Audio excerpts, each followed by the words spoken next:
Hello. So, welcome to Barbed Audio. This is the second interview we're doing with the band Pyncher, but more specifically Sam. Hopefully, fingers crossed, get the rest on at a later point. But today we're just going to learn a bit about the band and just kind of how everything operates, really, like the previous interview we did with Trimmerkind, just to get to know this band Pyncher. So, yeah, just tell us a bit about past, present, and the future of the band. Do you want me to tell that? Yeah. So we sort of started off when we were at University of Manchester. I met Harvey, our guitarist, and then Britt and Jack. They were meant to have started a band about a year before with someone else, but it never happened. I think they met at a house party. So we sort of knew. Like, I've known Jack since I was like a baby. So we met when we were like kids, so we've known each other for ages. Yeah.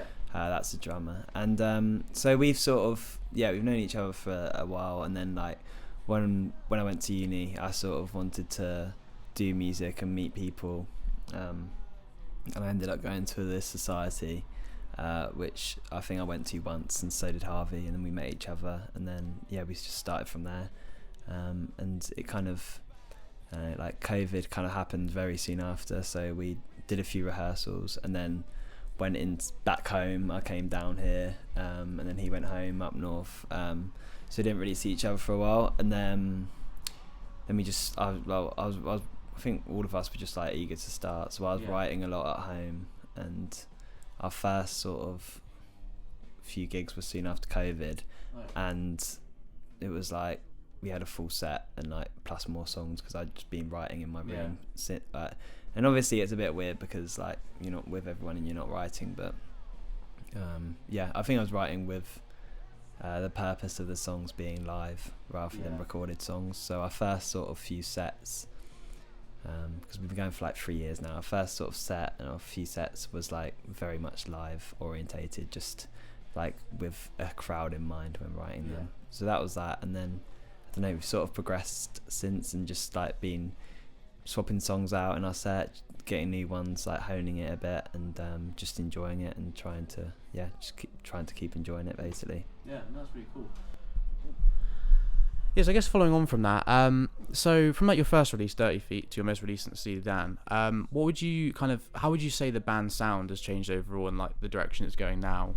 Like, just more about that. Yeah. So I think with Dirty Feet and Steely Dan, they're actually written around the same time, but I think the sound's pretty different with so with Dirty Feet, I think we were less aware of how we wanted to sound when we were recorded, and when we went to record Steely Dan, we kind of knew that we wanted to have more of a reflection of our live sound.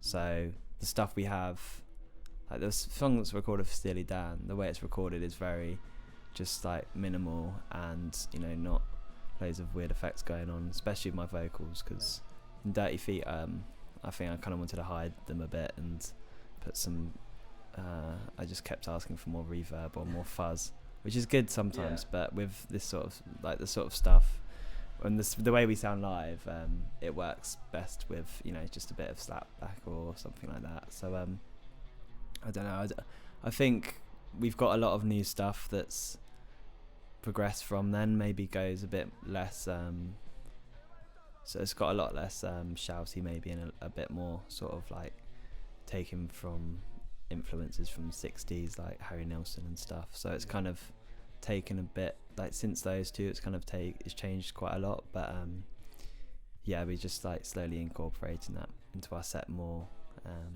That's basically That's cool. I guess like so mentioning about Steely Dan, what was the kind of concept about how that came about? Obviously you said it's in the same kind of time of writing them, but just kind of what's the backstory and just everything with that really, because obviously it's your most recent release. So with Steely Dan, that was very much like, I think that was written, I think I was I don't know what I was doing. I think I was going to meet everyone else for breakfast, and I was like sort of humming a tune in my head, and then that riff sort of just came about just from that. And it's like, it's a very simple tune, but it's like I thought it was already a thing, and then I sent a voice note to like 10 of my mates saying, is this a riff, because it would be quite nice like in a song. and it was they said it might be a song that I heard on the radio the night before or something. But so I sort of did. So I had that, and then I sent it into the chat, and then we all worked on it from there. And then that was kind of like a very quick thing where we all like played it. I think it was like the night before a gig. We played it in, and we just said, let's just play it at the gig because it's just fun, even if we don't have anything. We don't have any words or anything. It's just like a fun riff. So we did that, and then like a lot of things with us, we did. We sort of write it quite quickly in rehearsal, and then we meet up. Sort of like I don't know. We usually rehearse like once a week, but we normally sort of like make the songs better when we're performing. So on stage, say like I come up with some lyrics, saying I try to remember them for when I come off stage. So it's like very much work in progress as we're performing, which is quite a nice thing. Steely Dan, and then the lyrics were just a lot of trial and error, and then just sort of like throwing stuff at a wall till it sticks. But that's kind of the way it came about. I guess following on for that as well as obviously releasing the song, you released the music video for it, which is very, very cool, with the kind of whole like the fox and just like the whole I like the aesthetic of how it's shot as well, like the kind of like grainy film as well. And I was wondering what the concept behind that was and kind of how that came about, because I think it's always cool with the concepts behind music videos. So with that video, we worked on it with Seth Lloyd, who's like really good videographer in Manchester. He's a really nice person as well. So we did that.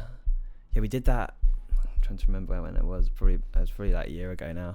And from what I remember was we kind of just we started off by saying we want to just have like loads of random shots that look quite interesting, and that was basically it. It was very much like it wasn't very like highbrow, like like with loads of hidden meanings and stuff, but that's kind of what we like stuff like that. So we did that with Seth, and then we kind of did this whole day in this studio doing all these like weird like things that were cut to, and then we decided that we probably needed a bit more of a story. So we had this idea. Well, he came to our house, and the four of us all lived together last year, and he came to our house, and we did that. The sort of beginning and the end, we did that sort of like a bit after, and just gave it a bit of a like a bit of a story, even though there's not really much of a story there. But that was really fun to do. That was just like on the day, just making things up as we went along, and we had all these props and fun things to play around with. I definitely think that like it shows you. I think it really fits your guys' music, because it's that, I don't know how to explain. It's very like serious, but there is very like not comedic, but it's the silly and serious fusions really works with you guys. I think in your music, I think it like the music video just really stuck out to me. Like I do agree. I can see there was not really necessarily meaning behind it, but it fits the song and kind of how it goes. But it's really cool. But yeah, I guess I think you kind of briefly touched on it before, but the writing process between the band, is there like any like unique sides to it? So obviously you got the same like normal collaboration, but would you say there's any more unique things as a whole someone brings to the band to kind of help the songs come about and stuff? So they normally start from a lot of them are from ideas that say like Brit might have, where it's a bass line, and whatever we do, or like say like Jack, he's written one of our songs, our drummer, so we try and like you like have room for everyone to have their songs like used. And then I think a lot of the time it's where like someone will bring a riff in or a song idea, and like I do a lot of stuff on Logic, so I might come in with like a full demo, and then it sounds like really different when I bring it to the band, which is really cool. So a lot of our songs were a lot slower when we started, and they still, whenever I record stuff, it's like half the tempo of the stuff when I bring it to the band, and they kind of bring it to life. And then Harvey does a lot of guitar stuff that I wouldn't even be able to dream of doing. So it's like it gives it a sort of adds a sort of like new dimension to it when just adds like a few like little licks here and there and things like that, which add to our sound quite a lot. But yeah, so I think probably Harvey does add a lot with his guitar stuff. It's cool because he sort of does it. I'll play a song in rehearsal, and then he's very good at like just coming up with stuff on the spot, and he has like quite a unique sound. So yeah. Yeah, and I think definitely speaking of Harvey as well, I think like just seeing the whole band, like how you perform live as well. I think that's the first time I saw you guys back at Exeter. I think that's really what stand out to me is how on presence on stage you have. You know, like you're very in sync and locked to the music, and I think the kind of moves you do are very cool. It's very, I think a while ago I thought it kind of reminds me of like Talking Heads, kind of very like moving. I think that's a very cool kind of thing. And I was wondering if any artists you have influenced that kind of how you go about on stage. 'Cause I know there's a lot like, I guess when I've like looked at trying to like not how to perform, but I've like looked at references of videos of how people did it back in the day. So I was wondering if you've ever had that kind of, because you are very distinctive as a band on stage, not just the music but like the presence and like visuals as well. I'm not really sure. I think we kind of enjoy it quite a lot to the point where we really want to have fun together on stage, and like acting in like a free way, and acting like you would if you were like a kid or you didn't have any sort of cares.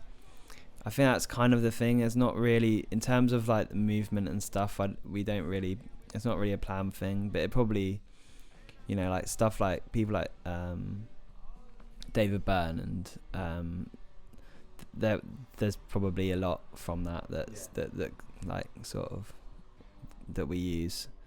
I'm just trying to think of some more now, but it's, I don't know, even like you see like Alex Turner, like Arctic Monkeys, like that's a good example of someone who can't really dance but has good stage presence, and like it's quite captivating to watch. So I don't really know what I like, me and my sister used to love Michael Jackson, and I used to always try and dance like Michael Jackson. So I suppose like it's just a lot of just like stuff being fed into your mind, and then trying to do it on stage, and then it comes out as something else, which is nice. Like subconsciously at the back kind of thing. Yeah. It comes out nowhere, Yeah, it's hard to tell really. And then like we played a show in Manchester a few days ago, and I was watching videos back of it, and I was like, what am I doing? Yeah. But I don't know, it's just like it's a fun thing to do in the moment, and it kind of gets the crowd going, because I think if you like act in a way where you feel like you look like someone who's enjoying themselves, or acting like a twat, they don't mind doing it too. Do you know what I mean? Yeah. So it's a nice thing of having. I think it's a nice thing to be able to get on stage and feel free like that. I think it's it gives the crowd a chance to sort of do it themselves. Also, don't hesitate to swear, because I think we are. No. I was just saying we are actually past the 10-minute marks, which in YouTube I think normally is actually fine to get monetized for. So that is perfect. Anyway, yeah. So breaking off from the kind of the music side now, I think one thing I want to do with this is basically getting to know the artist more just than the music. So like the previous interview I did. So I guess just starting off, like, what is like a recent adventure you've been into besides music? Whether that's any like hobby wise, anything, just kind of let everyone out there know kind of what you've been up to. Okay. So I think I do a lot of running. So I like to run across. I like to run like around the South Downs. Yeah. Because me and Jack grew up in Stenning, and there's some really cool like routes and stuff to go around there, and I used to go like around them on my bike and stuff when I was younger. But recently I quite like running, because it's just it's quite a nice way of just like, I don't know, it's a nice routine in the morning. I like getting up and doing it. As for adventure, I don't really have much adventure apart from doing the band. I think that's my way of sort of going out and seeing new places. Because like when we're like going on tour and stuff, it's a nice excuse to visit new places. But my actual personal life apart from the band is like I think all my adventure is like on my laptop watching TV. So so I don't have much to offer there. But we always go, when we're recording, we always go on runs and stuff, which is nice. Like me and Harvey and Jack will go on runs. So I think it's a nice thing we do. But we all love like snooker, and we always go and play in snooker and playing pool. So like we all have like joint interests outside of it. And we like go and watch Stockport when we're up in Manchester. So we have like things outside of it that we do that we will have like a shared interest in. But not much adventure. Yeah, no, that's all good. I guess another question is kind of, again, not many people can see my room. There's a lot of stuff everywhere, and I'm just wondering, like, is there anything you like to kind of collect, like collectively collect? And like even if it's something really random and niche, because I think I've from a lot of people I've talked to, someone always has a weird little thing, even if it's the most minuscule. You know, I mean, I'm a bit weird. I like collecting porcelain clowns, which is a unique one. You got those there, and you've got that one behind you, which is the most terrifying one. But just lots of random stuff I like collecting. So I just wondered if you had anything, even if it's just the most randomest thing. Okay. I often buy. I read quite a lot, and I buy a lot of books that I never read. So I have. That's like, I think I've read one in there so far. Yeah, so I would get books like this from charity shops, and just to put them on my shelf. But it looks nice, doesn't it? So. But so I get a lot of books, order a lot of books, and I read sort of like I'll read like 10 pages and then try and move on to the next one, because if I don't like a book, I'll get stuck on it and I won't read for a month. So I think it's what I do is I just buy a bunch, and then just if one of them I really like, I just like keep going with it and read the rest of that sort of author's stuff. But I read there's a book recently by Paul Lynch called Prophet Song, which is really good. I recommend that. But yeah, so I like to read, and I like to sort of keep up to date with like recent books, because I used to kind of like try and read older stuff, but I used to just get stuck on it and get sort of like in a loop of not reading. But yeah, probably books. Okay, cool. Yeah, I think I found like as well from like a writing stance of things, I think I've like making music kind of thing. I've noticed that like reading books have definitely opened up like doing like lyrics a lot more, stuff like that, because before it was everyone could do like the experiences and stuff and write on that. I think there's a very stereotypical like love songs on relationships and that, but I think I don't know about you, but I think speaking on books, I've trying to read them more, because for a while I kind of stopped and I looked at it and I was like, I literally can't read, and I was like, not my vocabulary, but like I was very limited, so I wanted to start reading more, if that's poetry or like those are books. And I was wondering if you feel the same, and that like reading books opens up quite a lot more to kind of lyrical ideas or even maybe song ideas and stuff.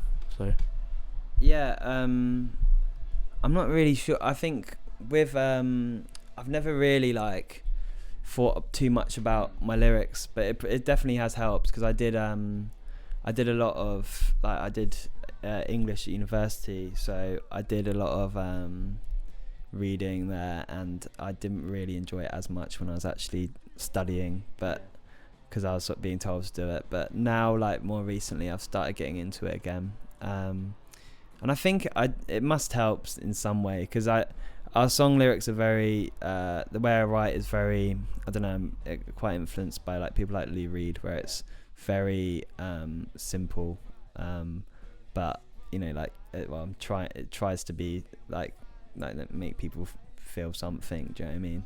Yeah. So it's sort of like a weird one with, it's kind of similar to the way we are on stage. It's not I can't really pinpoint a single book or anything that's really influenced me, but it's definitely helps. And I think in terms of story and, you know, like going through a story, it really helps with knowing knowing what to write about, because like you can't just keep writing about the same thing. Yeah, exactly, But I suppose that must help somehow. Yeah. Exactly, Oh, cool. I guess following on from that, kind of talking about like adventures and hobbies and stuff. Obviously, I think most people are, but I'm quite big on films. From all the films on the wall there to like collecting loads of DVDs. Do you have like a favorite TV show or film that always sticks with you? That doesn't. I'm not so relating to the music, but just in general that you always kind of come back to, or you always just love no matter what.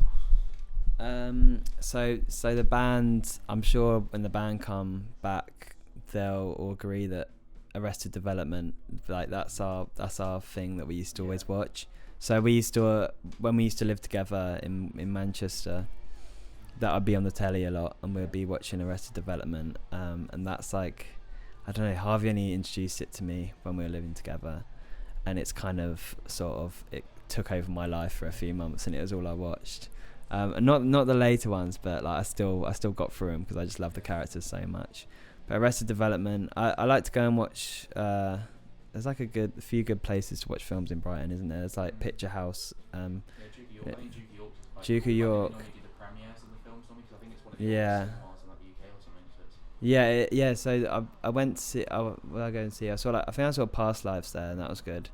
And it's like £5 a ticket as well, because I'm like, a lot of places like 15 quid now, so it's nice to get a fiver for a ticket. But yeah, so I like to see new films. Like I like to go to the cinema because I don't know if my attention span's good enough to have it sort of at home where I can just go and get some food or go on my phone, which is really bad. But I like to go to the cinema. It's like a nice, make a day of it and stuff. But probably Arrested Development would be, I think, a collective band submission to that question. Yeah, I do agree about the at-home thing. I mean, I keep saying I want to watch. There was, I think that film that came out recently called The Holdovers. And I've been wanting to watch that on my laptop, but my attention span's been ruined. I think it's literally by social media. Like, I literally can't watch anything at home. I do agree with you. It has to be in the cinema. Like at the moment, like TV shows or YouTube is literally just it. But I mean, yeah. So I guess the next one, it would be so if off the back of films, if you could score any soundtrack to a film or TV show with a band or solo, this is a big one. Give you some time to think, but you could always give a few if you're trying to decide. But what kind of films or TV shows would you score? So with the band, it will probably be a western, I think, because a lot of, I mean, it maybe not so much recently, but I mean, all like the Ennio Morricone sort of stuff. I used to watch like all these westerns with my dad, and so I don't know. I think that maybe somehow made its way into like the way I write, because a lot of our riffs are very much like that sort of western twang sort of thing going on. So we had a lot of that, especially earlier on. I think we would all just love to do that as something like that. I think that would be very fun, and having like a big orchestra and stuff, that would be very fun. But I think, I don't know, there's Butch Cassidy and the Sundance Kid, that I think I saw someone say that that's going to be remade, so if they need anyone to do that, I'm always there. But so with the band, that'll probably be that. But with, I don't know, I'd like to do like a coming of age film as well. I think that'd be nice. Good, like a nice sort of nostalgic soundtrack to a coming of age film would be nice. Something like Submarine, that'd be nice. So yeah. Yeah, definitely. I think coming of age films are really fun, especially because there's a lot of that kind of really nice, like aesthetic kind of films coming out. I think some of them has really nice soundtracks. But I guess kind of, because we're coming to the end a bit now, sadly, of the interview. But I guess one discussion, I probably should have fit it early to the interview, but kind of a conversation I want to have with artists is about, in a modern kind of setting now with the music industry, there is so much accessibility to releasing music, with it literally being like, there's some places that even offer it for free that you can publicize it now. As like a band and just as a musician in general, do you feel that it can be disheartening how flooded it is with how, what is it, like 14 million releases a day on Spotify? Do you think it's sad because people who have loads of money but make rubbish music are getting more because it's like more of a money game compared to artists who are making really cool genres but aren't getting through because either they're not the commercial sound, or they don't have the money. I was just wondering, just a kind of discussion on that, because I think it is quite an important thing that I want to voice how artists feel, because I think it's not really spoken about enough. And I think, I'm not saying in a sense where kind of record labels like that kind of thing, but I think it genuinely is like, it is getting harder with there being so many people, you know. I was just wondering what you think. Yeah, so it's kind of like the downshot of having so many, like having accessibility. So having so many people being able to make music and share it. It's really hard, to be honest, because we don't really know what it's like to not have like that. Yeah. So, but it would have been nice to have had a bit of time to like be able to sell some CDs or something, because like I think maybe like early 2000s was a good time where there was CDs being, you could sell your CD for like $5 or whatever, or a bit more, and then you could sort of also have a bit of an online presence, but not, you know, like not be too sort of over flooded. But I don't really know. I think that probably at some point, like it's got to change, because there will be just too much going on, or either that, or like the gap between the people who are at the top of music and the people, you know, like who are just grassroots venues, would just get bigger and bigger, which is kind of scary. But I don't know, I feel like I try and be positive about it, because we have the opportunity to do whatever we want, and sort of, I don't know, try and empower ourselves to sort of make stuff and try and use stuff like social media as a thing like that's exciting, rather than like a chore of like putting stuff out, because that's when it gets a bit dangerous, when you're doing stuff like, oh, we got to make these like videos now, we got to make, I mean, I do moan about TikToks, but like I don't really make TikToks, but like but we do a lot on Instagram that we actually enjoy to do, and it's nice, and it's a nice way of connecting with people. So I don't know. I don't know. I think like, because we have a nice little fan base, or we have a nice amount of people that communicate with us, and we've got a newsletter and stuff like that. I think I'm quite happy with the way we have it, because we've just built it up ourselves, and it feels good to have done it ourselves. But it does feel like there is like some sort of glass ceiling that we can't really get through unless we get it's a bit harder to get up to the next point with music, and there's not really like a middle ground. You don't really know many musicians who are getting like, who are on like 20 grand a year or something. I think I was saying to someone the other day, like, you don't really see that, because it's either nothing or everything. So it's always like one thing, that one constant blooming. So I don't know. I think and it's like, it's nice that we're playing bigger like tours and bigger and like festivals like Kendall Calling and stuff, without having anyone involved, just off our own backs. So that's a nice feeling. But it would be nice to sort of have a bit more opportunity and a bit less, I don't know, it feels like there's not much moving ahead of us, but like, you know, like I don't know, I suppose you just got to be a bit lucky as well, haven't you? Yeah, exactly. Cool. You know, I just think kind of off the bat of that, I think it's cool to see you guys succeeding, because like I said, I think following you from Exeter now, it's really like you guys definitely have a unique sound. You've always stood out to me as a band that I've seen coming up, so I'm kind of glad you have that platform. And I think I do agree, there's this whole thing where you see these YouTube videos, it's like you've got to post like 4 videos a day, and it's like, how am I supposed to schedule like 20 videos in a week from 9 in the morning, then one here? It's just like, I think how it should be is that you post videos, content, whatever it is, all over the place, and people just find the music, and that's it. And I think the shame is, as nice as that is, I think it isn't necessarily that, you know. And I think I do agree with the whole TikTok thing. I tried it, but there's just that really cringy element to it, where I know it is to get new audiences, but then also at the same time, like, I'm thinking, if I was to make music for a certain audience, would they all be looking at that? Because sometimes I see this, guess who the drummer is? I'm like, I'm not interested. like I respect those bands that are trying to do it, and I'm not disheartening that, and they're definitely putting a lot of effort, but I just physically can do. I think especially with being a solo artist myself, it's a bit different. Because kind of recording the music, but then fronting, hopefully as a band live, it's just getting there. And I like, obviously it's difficult because you guys are at such a level now, but yeah, I think there is this thing where it's like, it's just a weird world because everything is so accessible, and like there's loads of different promo options, and like, there's Spotify playlists, there's like I don't know if you know Muso Soup, you can pay for that, and then you get all the stuff like that. And I guess there is a whole battle between like, should you like pay for blogs because are you being paid for your music, and there's loads of it's such a rabbit hole. But I think it is positive to see a band such as Pyncher kind of trying to do and having a platform, and because you guys do have a unique sound. I think a lot of there's a lot of bands coming out that I'm not saying are samey, but they are doing the same kind of foundations by the cement work, and I think you guys have got something really unique visually, and I think it's just really cool to see, and I'm excited for kind of what is coming in future, and definitely want to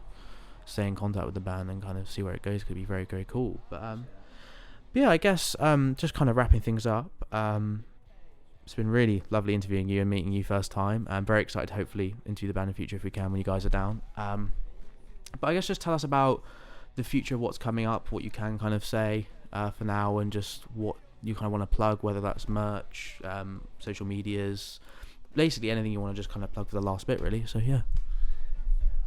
So we have been like working on a lot of new stuff that we're going to release at some point, but we're not sure when and how. So there's stuff that's coming out. It's been a bit of a long time since our last songs were released, and we're going to take down a few of our old songs off streaming and just sort of like, we've re-recorded some of them, and it's sort of, yeah, so we're going to do that. And then yeah, we'll be